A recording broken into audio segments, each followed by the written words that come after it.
sets were really fun to work on and really fun to see them build, and exciting to see them go up. Each set is such a character in this film, and New York is an important part of this movie. The way the buildings are lit, it'll have like a romantic feel to it, I think, also. I think what the most fun making this movie was we got to go see New York in a way we'd never seen it. You don't usually get to see it. You know, usually you're walking around New York and you're looking up. We went on the tops of all these amazing buildings. Needless to say, we can't actually shoot on the rooftops of Manhattan, so it's been a real challenge from a production design standpoint. Neil Spisak truly loves New York, understands New York, and was able to bring his passion of New York to the film. A production designer is the person who works with the director and the director of photography and the producers and the visual effects team to conceptualize and make all of the ideas that everybody has in theory become actually materialized. Sam is a Spidey fan from way back, and his interest was extremely infectious. And it was sort of a bizarre road getting introduced to Spider-Man, actually. I mean, I knew Spider-Man from the TV series and from cartoons, but I had never really read comic books. And it was an interesting journey learning about who Spider-Man is and how he's portrayed in the comic books. I didn't feel it was proper to have a super stylized world, like a comic book world like you see in a lot of comic book films. I felt that the most important thing to do was to create a real world.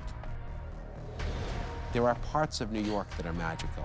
So what we decided to do was just to create a whole city of those realistic, magical parts of New York.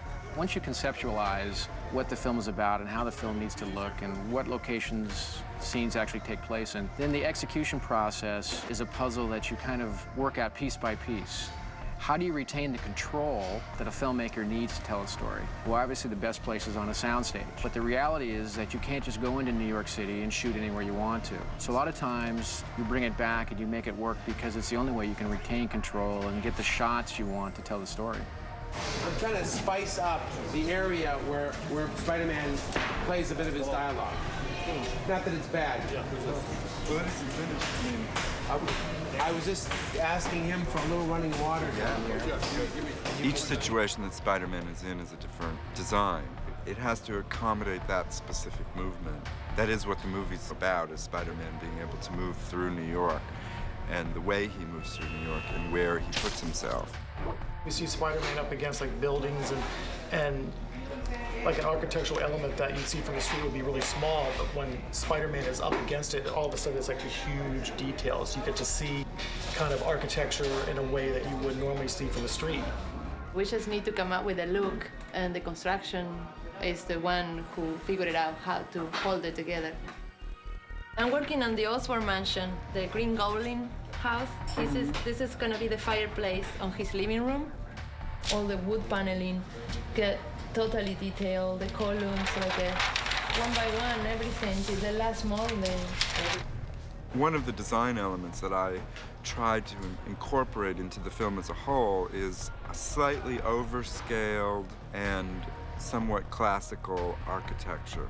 Building tops and places that you normally aren't on buildings, closer to the upper architecture of the buildings of New York.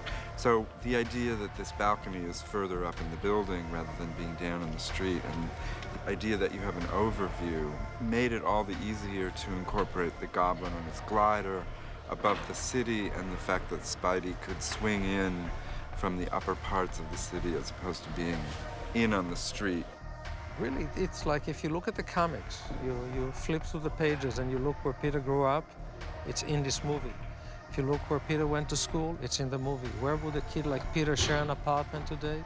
It's the apartment. He did a great job to be able to put together a very fancy side of Manhattan, because it's the Osborn side of the world, with this modest upbringing where Peter comes from. And he connected it beautifully. What is Spider-Man's world? And certainly he exists at the rooftops of New York.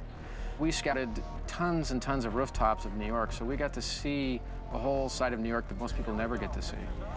And we're bringing that to the film, and I think it's very exciting. It's the real world. It's a recognizable world, obviously somehow adapted a little bit to embrace these characters. It's contemporary, it's not futuristic, it's not, hopefully it'll have a kind of timeless quality.